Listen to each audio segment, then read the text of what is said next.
Ասում Միքայելյանը վիրավորվել է եւ օրինակ երեկվա հանրահավաքի ժամանակ ինքը ժամանակ առ ժամանակ ստիպված էր բեմից իջնել, որովհետեւ չէր կարող կանգնել բեմին,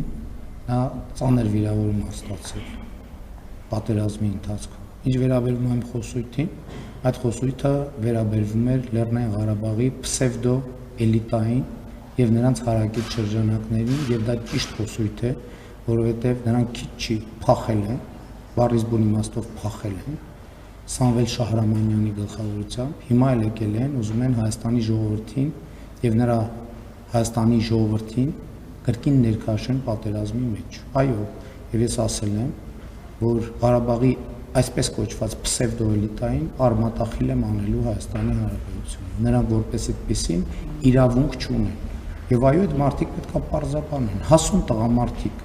որ այսօր եկել են Հայաստանում, ասում են Ղարաբաղի հարցը եւ այլն, ինչ որ բաներ են պատմում, իրանք որտեղ են եղել։ Իրանք բացի փախնելուց ուրիշ ինչով են զբաղվել։ Ոչ մի բանով։ Եվ այդ խոսույթը վերաբերում է ոչ թե նրանց, որ կարող էին զոհվել եւ չեն զոհվել, այլ նրանց, ովքեր ընտրել են, որ իրենք պետք է ոչ մի պարագայում չզոհվեն։ Ես էլի ասում եմ, որ իմ որդու մոտ արկից խրամատից իր հետ ծառայակիցները զոհվել են։ Իմ ընտանիքը եղել է Ղարաբաղում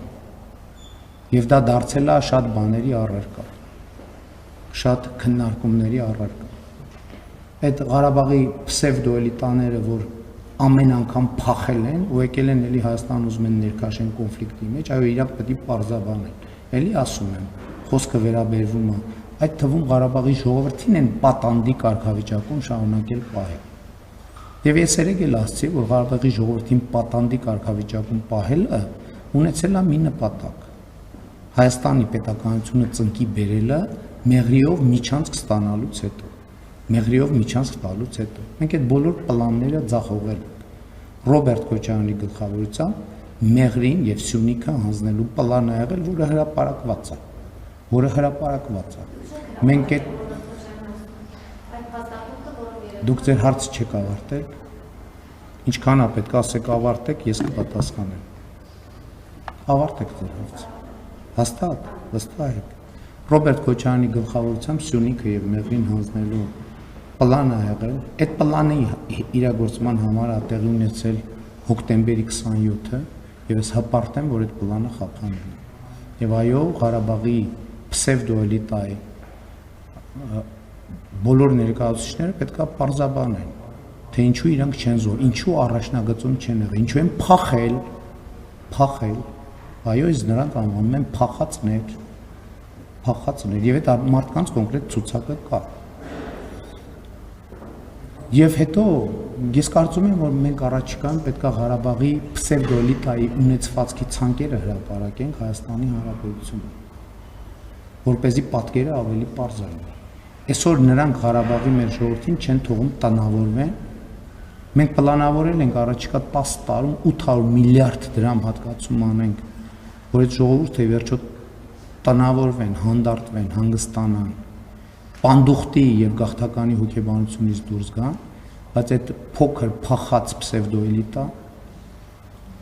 չի ուզում հանգստալ ժողովրդին։ Հետևաբար այդ պսևդոէլիտայի գործունեությունը պետք է զրոյացվի,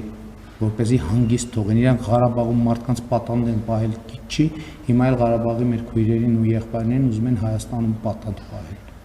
Չի լինելու այդպիսի բան։ Եվ նրանք այո պիտի պարզաբանվեն եւ այդ թվում ապօրինի գույքի բռնագազման համակարգով հատ-հատ այդ տասնյակ եւ հարյուրավոր տները ձեռներից առնելու ենք, հատ-հատ։ Եվ առաջիկայում դա անպայման տեղի է ունենալու եւ ես այդ թվում դրա համար եմ մանդատ ուզում Հայաստանի եւ Ղարաբաղի ժողովրդից միջավայրից, Ղարաբաղի ժողովրդից։ Եվ այդ պսևդոէլիտայի ներկայացուցիչները Հայաստանի եւ Ղարաբաղի ժողովրդի առաջ դեռ պետք է պատասխան տան։